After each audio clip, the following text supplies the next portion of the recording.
नमस्ते प्रणाम आप सभी को, जितने भी श्रोता बंधु, माता बहन, भाई बहन, दोस्त साथी, जितने लोग देखते हैं सबको के दिल से प्रणाम बा और नमस्कार बा।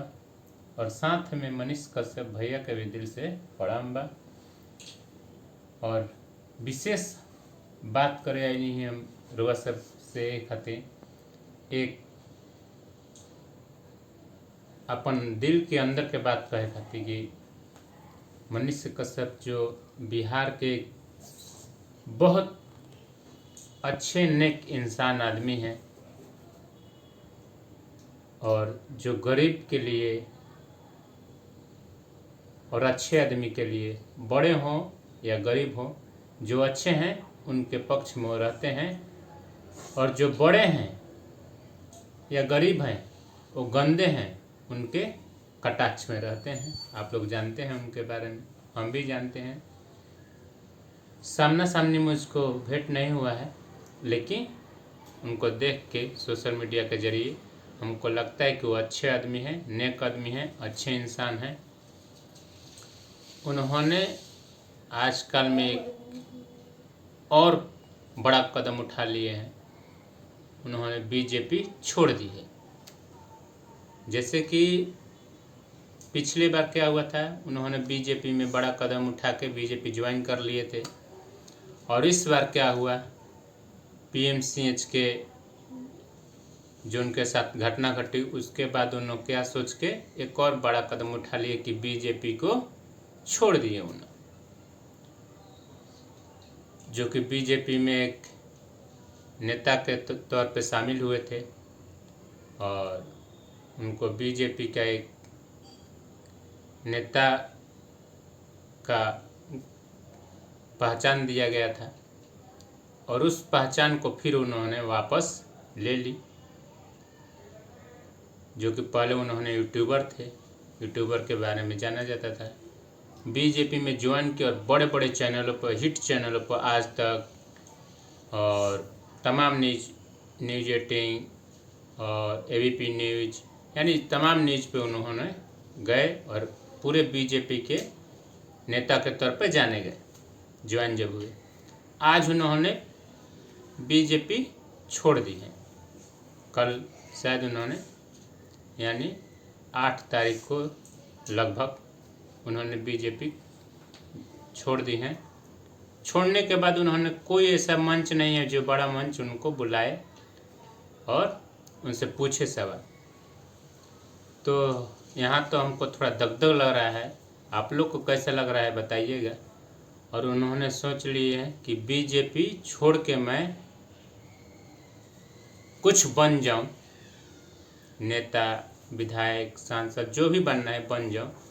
तब देखिए अब आप सब का विश्वास या सहयोग कैसा मिलता है। हम तो चाहेंगे कि वो बन जाए, भगवान से भी मैं यही सोचता हूँ कि उनके जैसा आदमी होना चाहिए, नेक आदमी, अच्छे इंसान, जो बिहार के गरीब या कमज़ोर आदमी के तरफ से खड़ा हो और उनके न्याय दिलाए।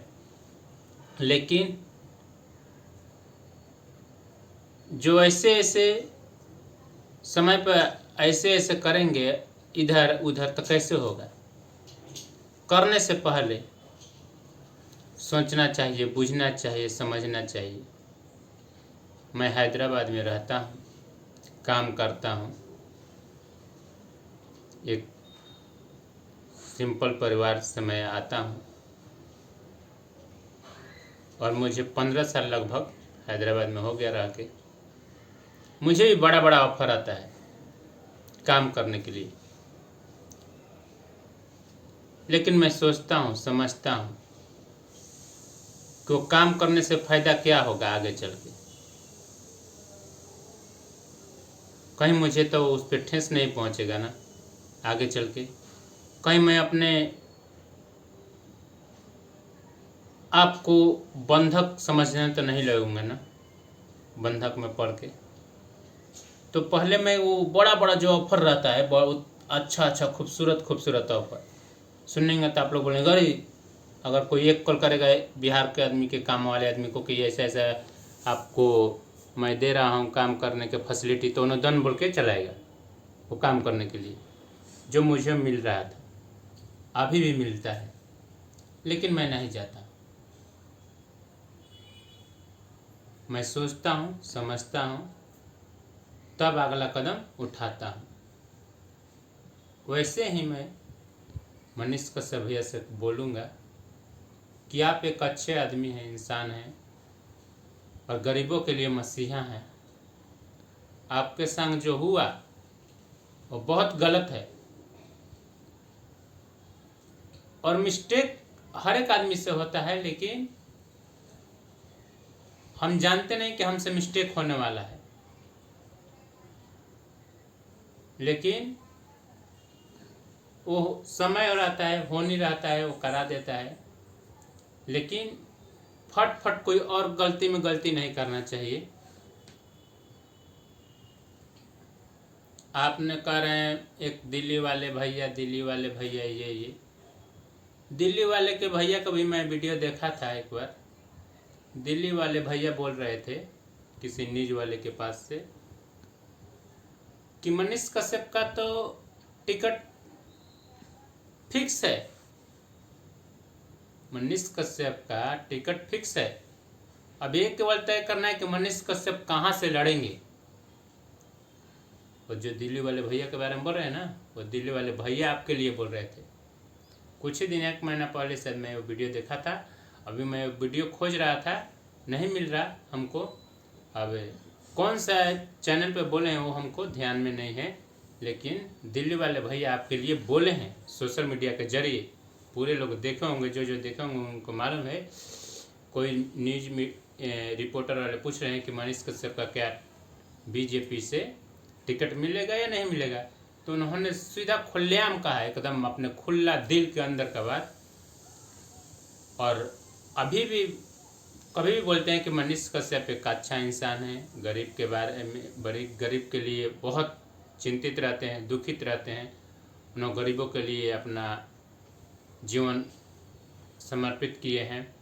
और उन्होंने कहा, दिल्ली वाले भैया ने, कि मनीष कश्यप का तो टिकट तय है, फिक्स है।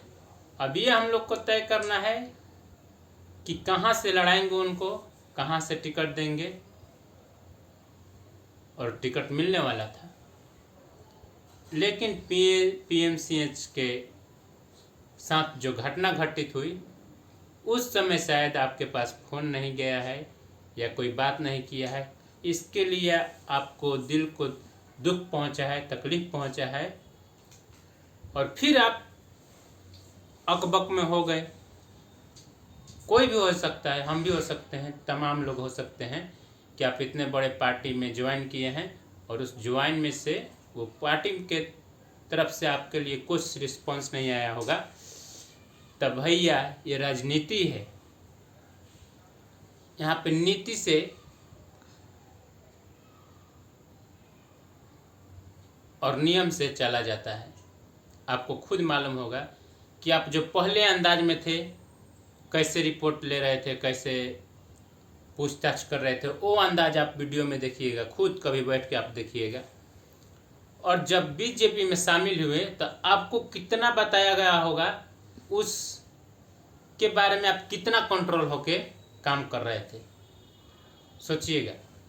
तो जो आपको उन लोगों ने बताए, जो भी बताए, तो क्या वो लोग गलत बताए थे? आप खुद महसूस कीजिएगा।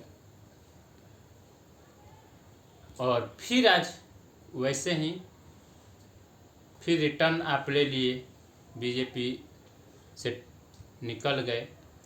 अब ऊपर वाले जानेंगे आगे क्या होता है, लेकिन हम लोग को खुशी तब होता है कि नहीं, आप जिस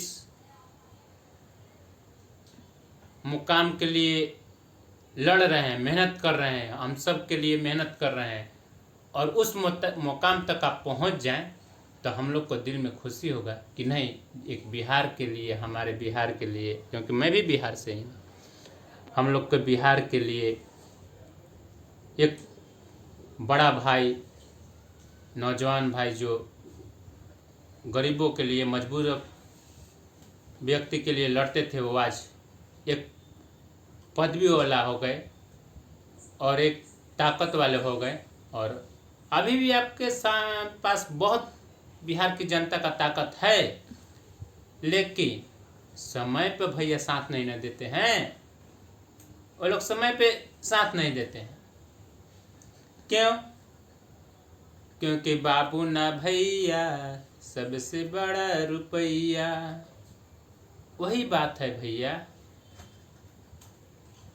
समझ गए। आज पीएमसीएच में घटना घटी, आप अकेले या दो आदमी के साथ में गए थे या 3 आदमी के साथ में, वही आपके पास रुतबा है। किसका रुतबा है? पब्लिक के रुतबा है। कोई पीछे आपका बड़ा हाथ रहता है, बड़ा हाथ, ताकत वाला, तो वो लोग डर के मारे कांप उठते। जो आपको साथ बर्ताव हुआ, वो लोग कांपते कि अरे मनीष कश्यप आए हैं। लेकिन वो लोग जानते हैं कि इनके पीछे तो क्या है क्या नहीं है, अब आप खुद समझते हैं। तो इसके लिए मैं आपको प्रणाम करूंगा कि आप कोई भी कदम उठाएं, सोच समझ के उठाएं। और इतना जल्दी फट ले लेना निर्णय अच्छी बात नहीं है। एक कहा जाता है ना कि हड़बड़ का काम गड़बड़ होता है, तो वही हो जाएगा भैया। और इसलिए मैं कहूँगा कि अभी भी टाइम है, सोचिएगा समझिएगा, कोई भी निर्णय लीजिएगा सोच समझ के लीजिएगा। दोस्त मिलते हैं, अच्छा कोई नहीं मिलता है। और आप खुद बोले हैं, कभी बोलते हैं कि हमको जो मुसीबत में साथ दिए वो हमारे थे, आज कुछ और बोल रहे हैं। तो बात जुबान से निकालने से भैया बहुत सोचना पड़ता है कि अभी निकाल दे रहे हैं तो क्या होगा आगे चल के। वो बात एक जो बात होती है ना भैया, वो गोली से भी ज़्यादा वार करती है और लाठी से भी ज़्यादा वार करती है बात। तो बात को अपने आप खुद बोल रहे हैं कि नहीं, मेरा पहले जो तरीका था माइक उठा के पूछने का वो अलग तरीका था। आज मैं पार्टी में हो के कुछ पूछता हूँ तो वो दायरे में हो के मैं पूछता हूँ। तो आप समझते हैं, आप खुद एक एजुकेटेड आदमी हैं। और इसके लिए मैं उतना ही कहूँगा कि कोई भी कदम उठाए भैया तो सोच समझ के उठाएं। क्योंकि आप ऊंचे मुकाम पर पहुंचेंगे तो हम लोग को खुशी होगा कि नहीं, एक हम लोग जैसे घर से आए हुए व्यक्ति आज इतने मुकाम तक पहुंच गए। आपको देख के हम लोग सीखते हैं, कुछ जानते भी हैं, तो आपसे कुछ प्रेरणा लेते हैं। और बस इतना ही कहूँगा। जाते जाते आप सभी देशवासियों को दिल से प्रणाम, और आपको भी मनीष कश्यप दिल से प्रणाम। अगर मुझसे कोई गलती कहा गया होगा तो उसके लिए खेद है, क्षमा कीजिएगा, माफ़ कीजिएगा। जय हिंद, जय भारत, जय बिहार।